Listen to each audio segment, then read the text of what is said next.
welcome. I wanted to share my book collection with you today. This is only a portion of books that I have, and what makes these books special is that they are what I would consider more vintage or older books. So I wanted to go through my collection with you today, and we can just take a look at each one. Okay. So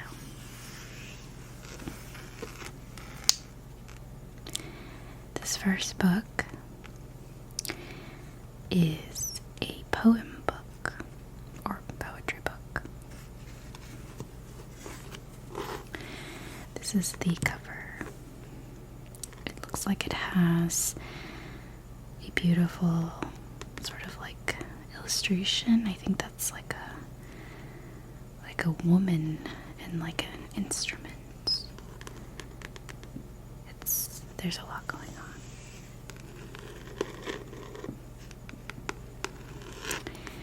So this is 101 famous poems, as you can see here, categorized as contemporary. So let's take a little peek. Let's see. So it's 101 famous poems with a prose supplement, an anthology compiled by Roy J. Cook, and it was, I guess, in Chicago. So the copyright year says 1958 here, but I don't know if that necessarily means this book was printed at that time. So I'm not totally positive the print year of this book, but it is definitely older, at least by a couple decades, I would say. So these are obviously all poems. Would you like me to read one? Let's see, some of these are kind of old. So, well, obviously, they're old, famous poems. So some of the language is obviously a little interesting to speak through. I wouldn't want to sound weird, I guess, if I didn't know how to pronounce something. Let's see.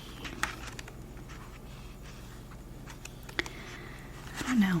I used to not be very into poems. When I was younger,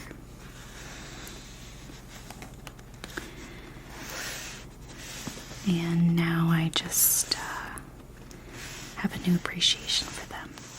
This poem here is called The Raven by Edgar Allan Poe, and I want to read this, I guess, because we are in the fall season, so I feel like it's Edgar Allan Poe's, I don't know, his vibe right now with Halloween and just the fall season right now. So let's read this one called The Raven. Once upon a midnight dreary, while I pondered, weak and weary, over many a quaint and curious volume of forgotten lore, while I nodded, nearly napping, suddenly there came a tapping, as of someone gently rapping at my chamber door. "'Tis some visitor," I muttered, tapping at my chamber door. Only this, and nothing more. Ah, distinctly I remember, it was in the bleak December, and each separate dying ember wrought its ghost upon the floor. Eagerly I wished the morrow, vainly I had sought to borrow from my books surcease of sorrow, sorrow for the lost Lenore, for the rare and radiant maiden whom the angels name Lenore, nameless here forevermore. And the silken, sad, uncertain rustling of each purple curtain thrilled me, filled me with fantastic terrors never felt before, so that now, to still the beating of my heart, I stood repeating, "'Tis some visitor entreating entrance at my chamber door, some late visitor entreating entrance at my chamber door. This it is, and nothing more." So somber sounding. Oh, there's quite more to this, of course. I think I'll just stick with that first page for you. It does sound like a very creepy telling. So, there's other poems by many a famous poet. So, this is definitely a fun little anthology for my collection.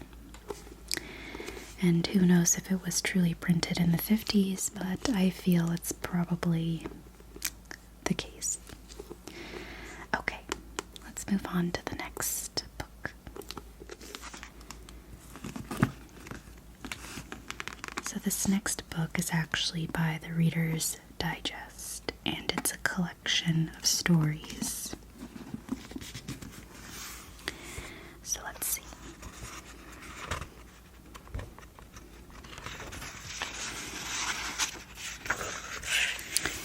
It says Volume 4, 1999. So maybe that's when it was printed. And it features different stories. This is the Testament.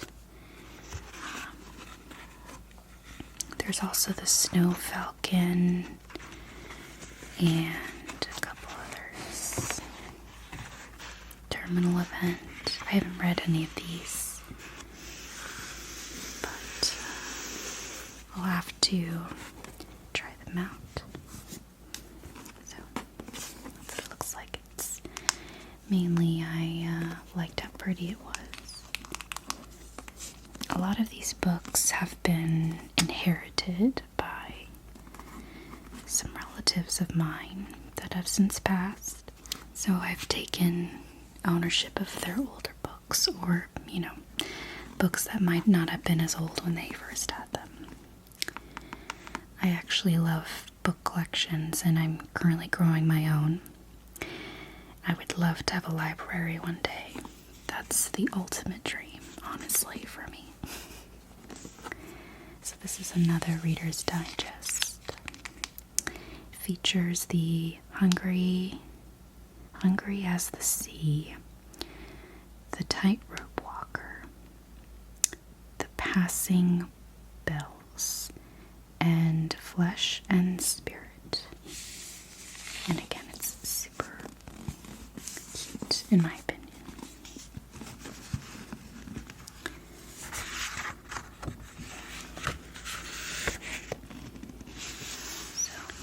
This is a volume 5, but it says 1979 on it. Not really sure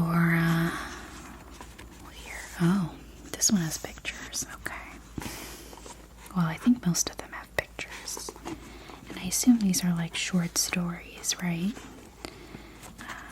I always never could get that into short stories.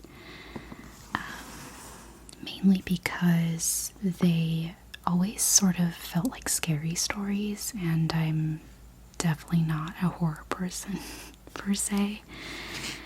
Although now I do enjoy reading thrillers. It just really depends. But short stories, there's just something really creepy about them.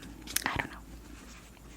Moving on to something a little bit more wholesome than creepy stories. We have Christmas stories. This is probably one of my favorite books I have in my collection.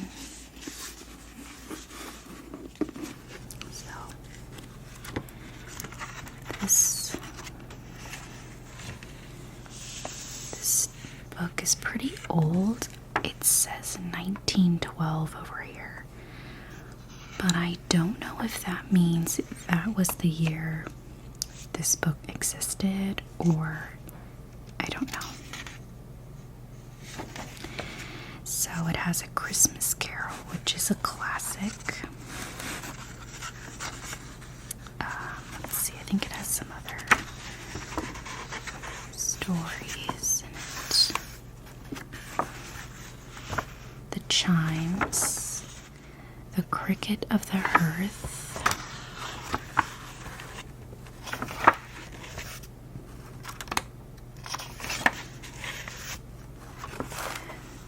Battle of Life. I wonder if all of these are Christmas story oriented. They are by Dickens. So, truly a treasure. And if it is from 1912, that means it's, well over 100 years old, which is just crazy to me.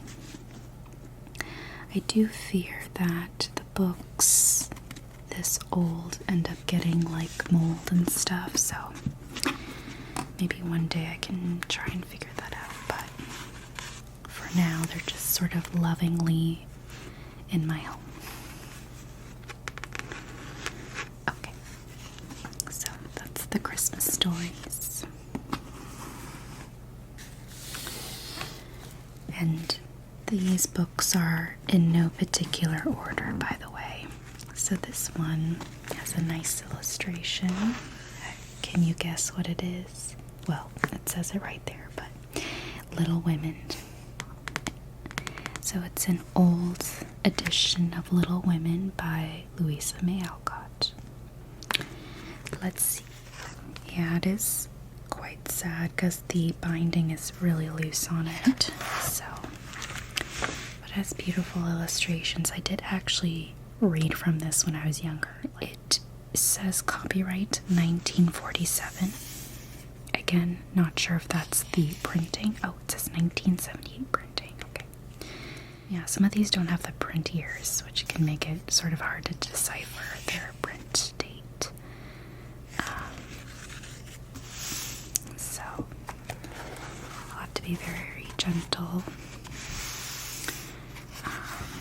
But it wasn't hard to read this when I was younger, I think, because the print is so large, so it didn't feel daunting. Isn't that interesting how when the fonts are larger it feels easier to read, as opposed to a lot of books that are classics often have really small font, and it almost feels like it's more challenging to read when, if maybe the font was bigger, it wouldn't feel that way. And they're probably trying to keep it to a certain page count, so that's why all the font is really small. I don't know. These are the things I think about. I don't know if there's any other illustrations, but they have them for like the chapters. Okay, so that's my Little Woman vintage edition from the 70s. So this next book is called The Handbook of Mathematical Tables and Formulas. Just some light reading. I think this is an interesting book because it's definitely older, and it's got like a soft leather cover, like it's bendable, almost like a journal, which is very interesting.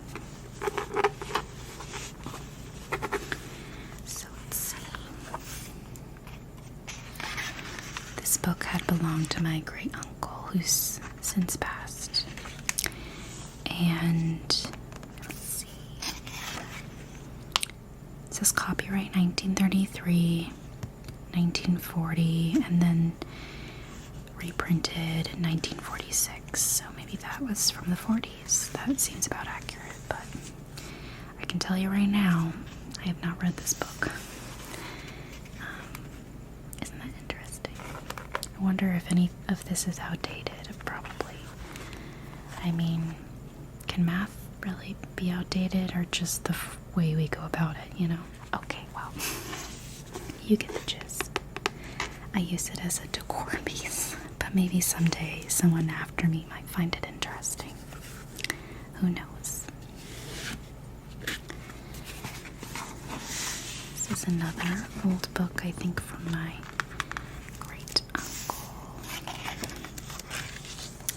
Man is Man, the Science and Art of Ethics. Oh, wow. Third printing, 1950. So that definitely 40s and 50s. Wow, this is more like philosophy and such. Principles of Individual Ethics. Wow. I have not dove into this one, but I think this is maybe a bit more interesting than the math one, in my opinion. Okay.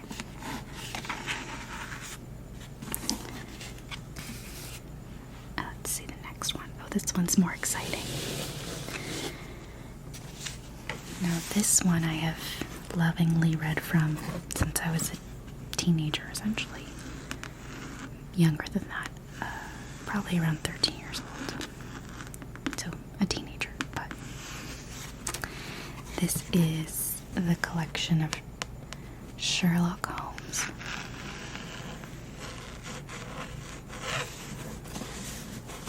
And, yeah, it's a complete Sherlock Holmes.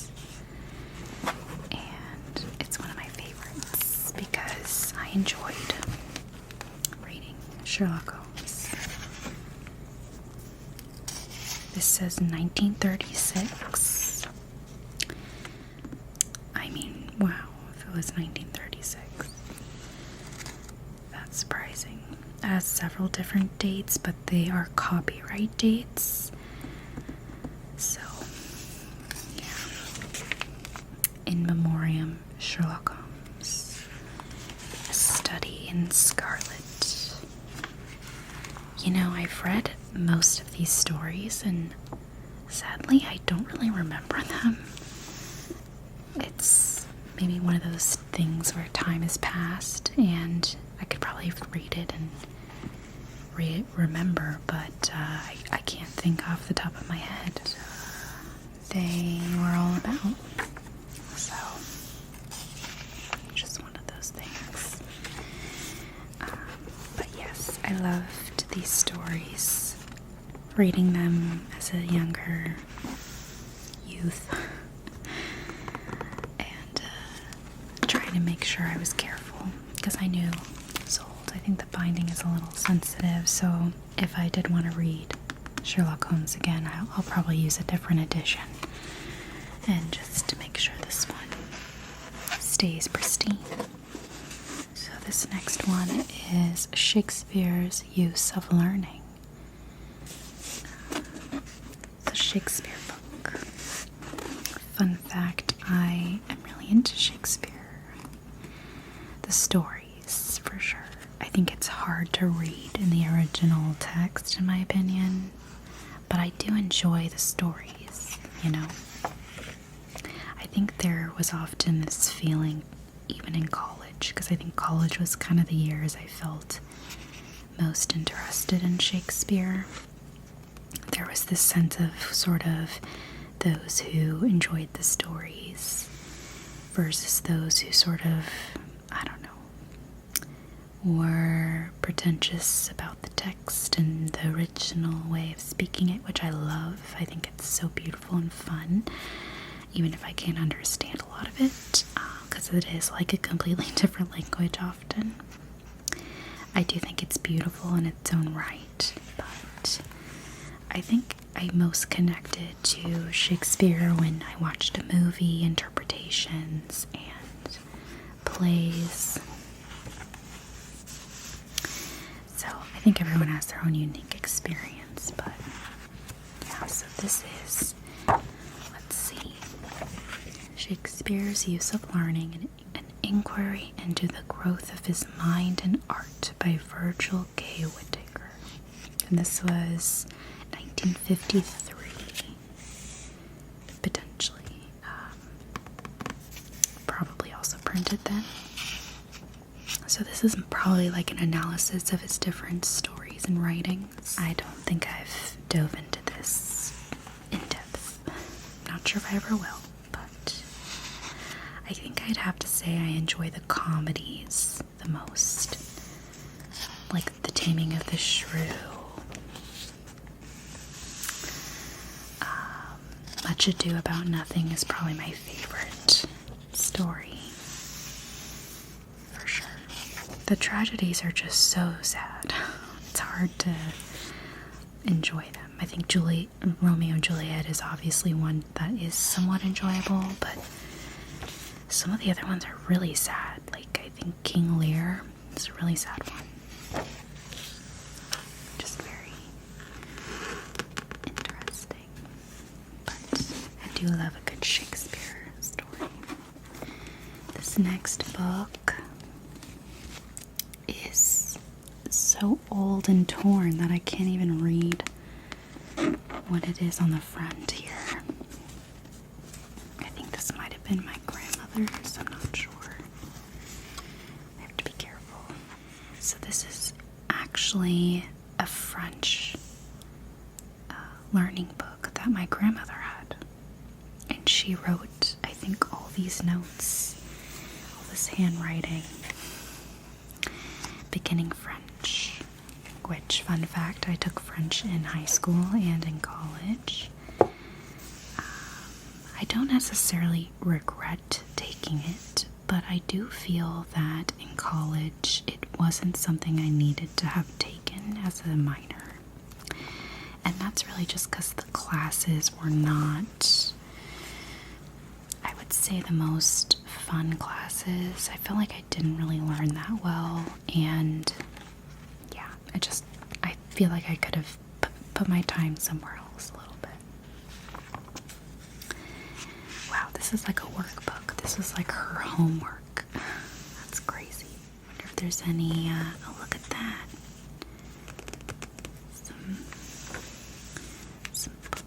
Some pages. I wonder what year. This might have been the 40s and 50s. My grandmother was young. You know, in her teen years or something like that.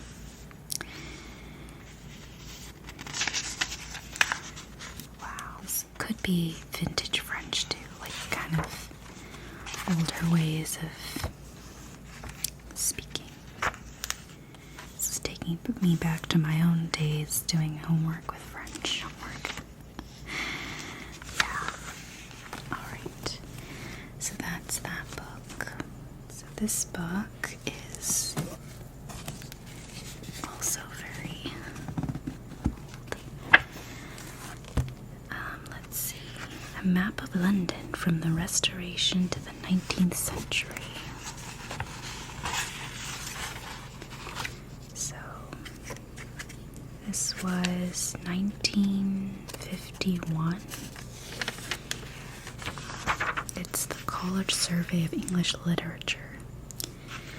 You know, some light reading.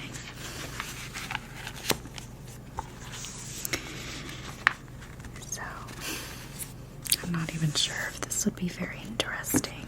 Maybe it would be to someone very interested in this. Look, do you see what I mean by very small font? It doesn't make it that appetizing to read. For sure. This is like a textbook, I think, more than likely. So, that's just another book. Okay. So this book is the complete works of Shakespeare, with over 400 illustrations. So this is definitely, it's from one of my roleplay videos. Definitely a lovely version of this to have, a very, older version. Let's see what the year is.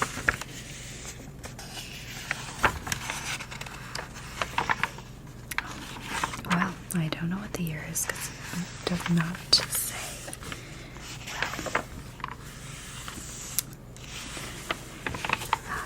So this is obviously in the original text. not any, well, it could be edited down actually. I'm not totally sure. It looks difficult to read. Comedy of Errors, The Merchant of Venice, and we have Twelfth Night, or What You Will, Winter's Tale, King Henry. Is that the fourth? King Henry the fourth, fifth, sixth. One of the King Henrys. Macbeth. I think Macbeth is the only one that I haven't really read. Like, I never read it in school, or if I did, I really don't remember. It was always like Hamlet. Hamlet, I can remember easily. I don't think I've read Troilus and Cressida. Well, yes, it says tragedy. That might be why I didn't want to read them. Antony and Cleopatra. Well, it says it's the complete works, so I have a couple newer editions as well, but yeah, mainly read Shakespeare in college, taking college courses, and of course in high school, you know, the classic Romeo and Juliet. I think I was a freshman in high school, and we wrote essays on Romeo and Juliet. And I was so proud because I got 100% on my essay. And it was like an analysis or take, you know, pretty much what an essay is. And I remember being so proud. I think I still kept that essay to this day. So this is the literature of England. Look at that.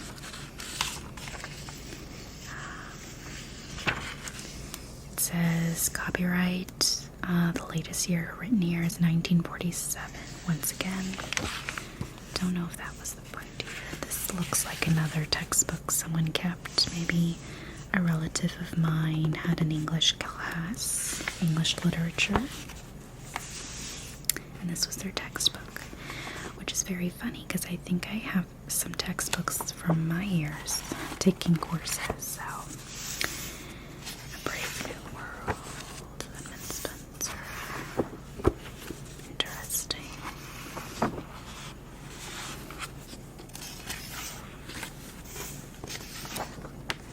Yeah, so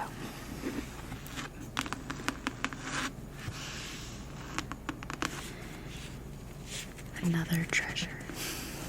Mainly because it's just an old book. I don't know that I'd connect with the content that much, but I think because it's been passed down and it's something I have in my collection, that's what makes it special. So, yeah. Alright, we have a couple more books, and these are the fun ones. This book is called Little Witch by Anna Elizabeth Bennett, and it is very torn, as you can see.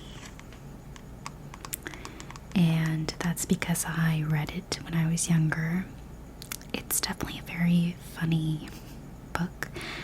It's just very quirky and also written in a very interesting, not traditional way, but just very childlike text. But let me know if you've ever read this book before. But it was, I think, my grandmother's, and she gave it to me. It's just so, it's like breaking down. It's about a little witch, in case you didn't know. And the little girl here is the daughter of this grown-up witch. And it's about the little girl trying to sort of live a normal life. But her mother is terrible. She's like a very mean person, witch, and does really dark magic that is not the nicest. And the girl, I think her name, what's her name? It's so funny because the witch, the mom in the book. Oh no. Yeah. The mom in the book, her name is Madam Snickesney. Like, that name is so funny. And her daughter was named Minikin, and Minx for short, which I think is actually adorable. That's like a really cool name. So yeah, it's just a story about the little girl. I mean, it's like a chapter book, to be honest, like in length. I think reading it is very elementary though, like it's pretty young sounding. And it's just about this girl who is, you know, she's a witch as well. She has magic, and she has to deal with trying to be a nice kid, trying to make friends, but with a very cranky, mean mother, or so you think. But there is a fun twist in this story, and it does have a happy ending. So, of course, it has to have a happy ending because it is a children's book. So, yeah, I love this. And let's see, the year. I don't even know. It doesn't really say. It doesn't have any publication pages. And I think like whatever year might have been written is torn off. So it's definitely, I would say, maybe back in the 50s to 70s range of publication.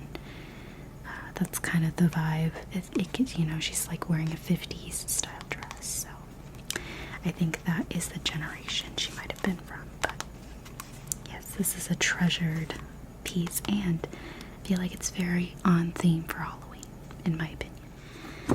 Another book I loved growing up that I read often was Mary Poppins Comes Back. And what's funny is that I never read the first Mary Poppins, like the proper reading of Mary Poppins. I've never read the first one. I read the second one though, which this is the sequel. There's a sequel if you didn't remember, if you didn't recall or know. It's like a whole book series, and it's about Mary Poppins coming back.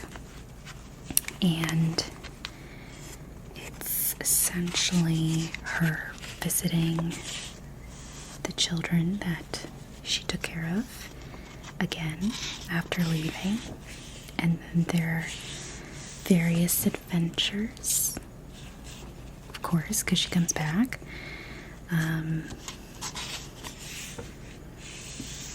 This says 1963 / maybe 1964, so yeah, this one was very fun to read, and the stories were very charming and interesting. Oh, Bad Wednesday, that one was very interesting. It threw me for a loop. It's almost kind of like their parable stories in a weird way. The Evening Out, yeah, just like super interesting, very quirky. Just like Mary Poppins is, you're kind of thrown into fantastical, almost magical situations, and they're also very, I don't know, lesson learning. So I really liked that one.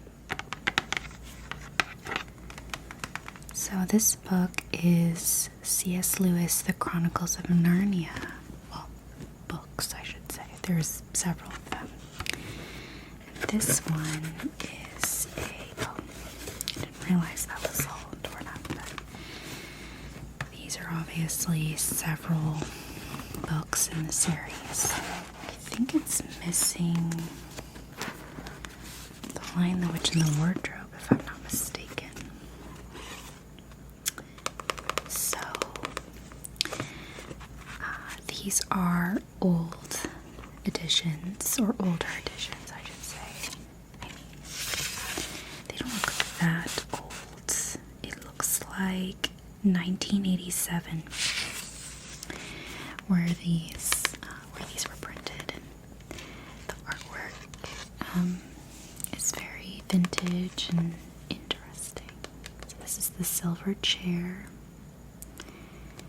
I had read, I think, only The Lion, the Witch, and the Wardrobe, but I did grow up watching the movies, like the old, like BBC 80s version. So I kind of understand the stories, even not having read them, but The Voyage of the Dawn Treader. And this is Prince Caspian.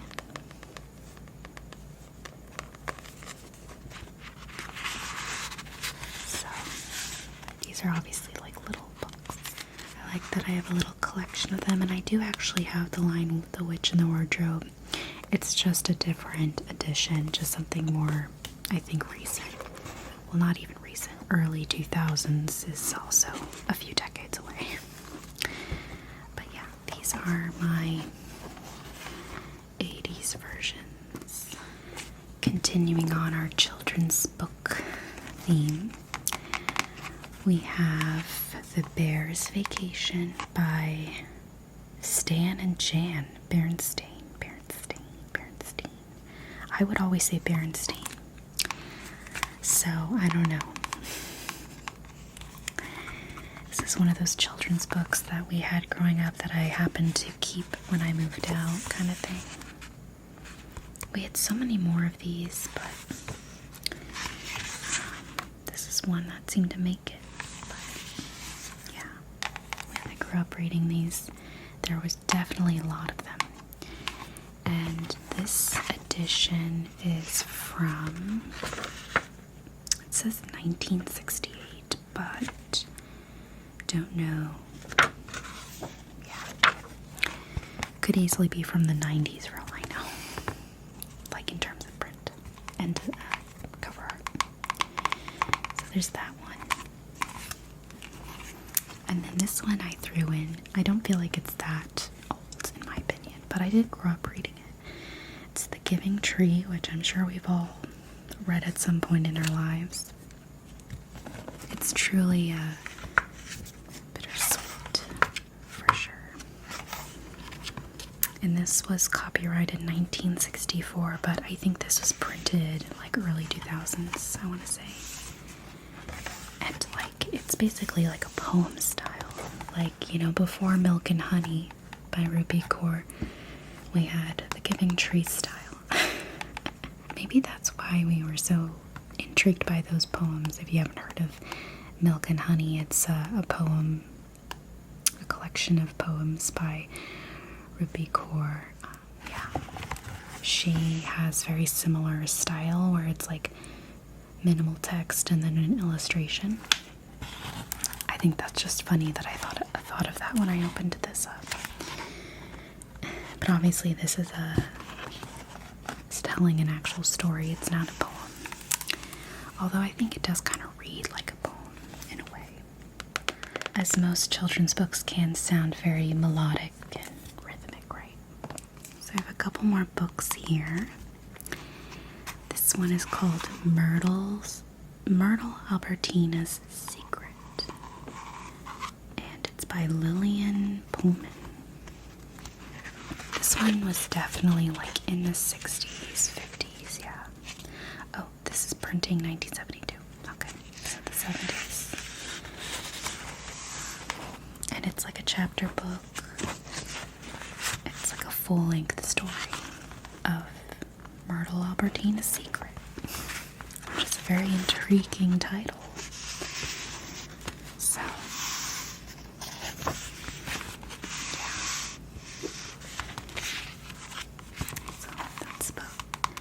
I grew up reading that as well. I think it might have also been my grandmother's.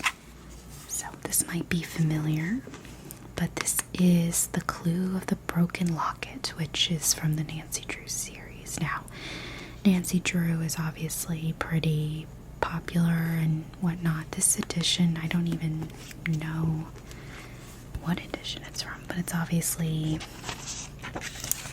back in the day. Oh boy, is it even gonna tell us? I loved Nancy Drew stories growing up. I always found them fun. 1965.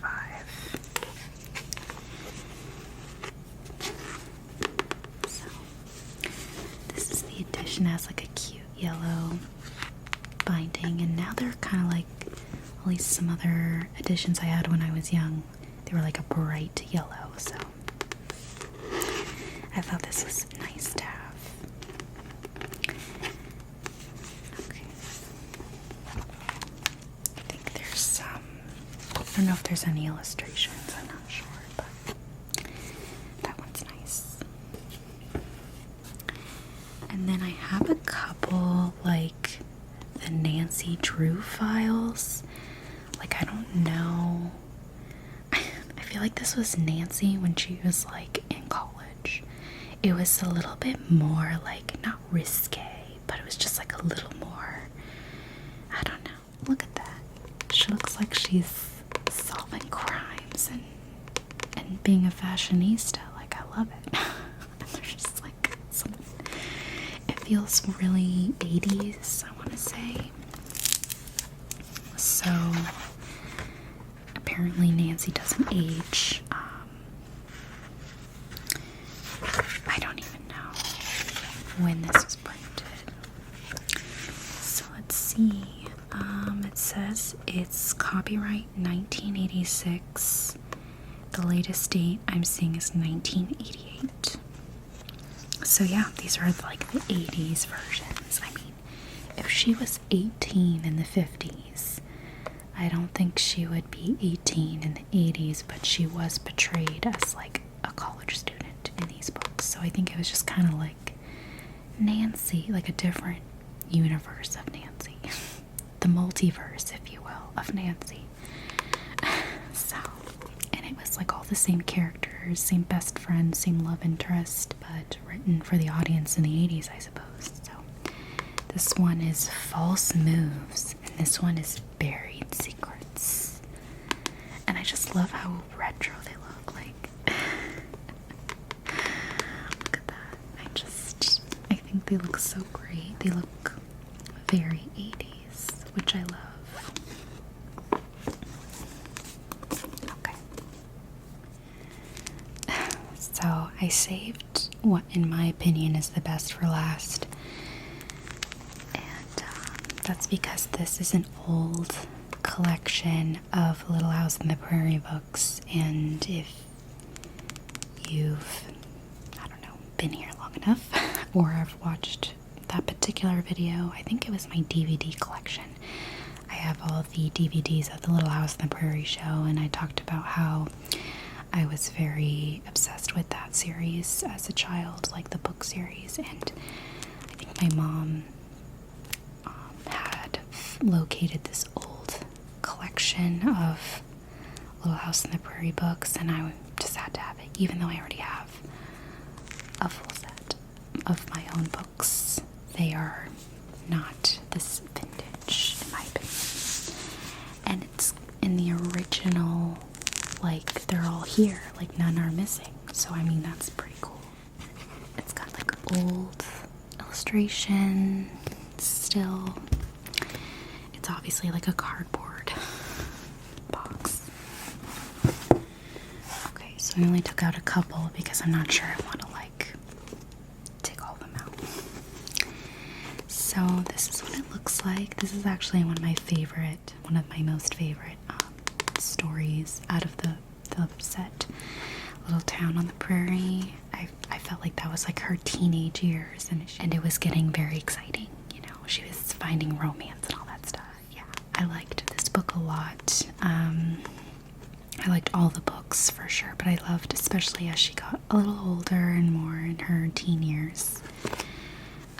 This one is a classic, On the Banks of Plum Creek, and it's got, I actually have a version of this book with the exact design, but it's a little different.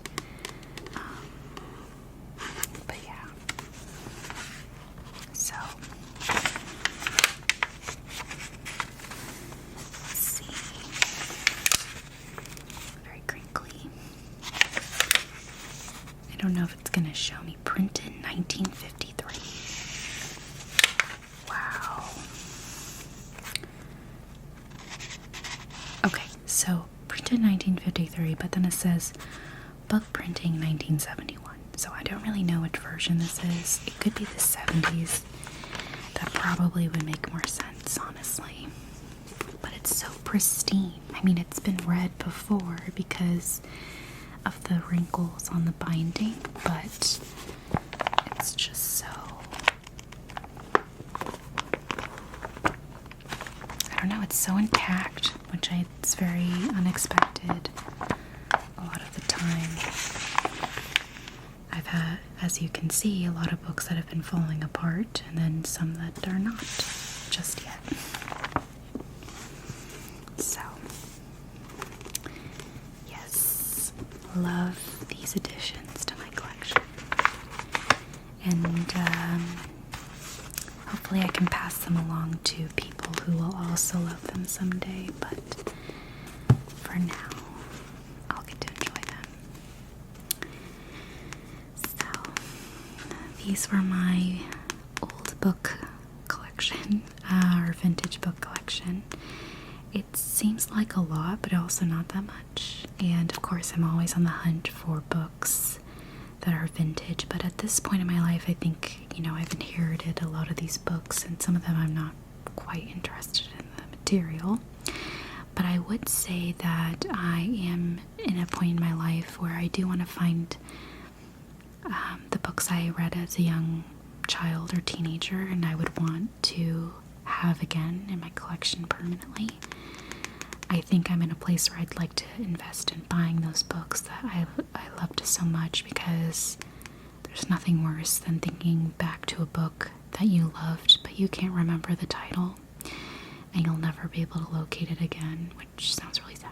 So for me, if I had to invest in a collection, it would be a book collection. So maybe one day I'll have my library. It's a dream that I can wish for. But thank you so much for looking at my collection with me, and I hope you enjoyed. And I hope that you have a wonderful day or night wherever you are. And thank you so much. I will see you in the next video.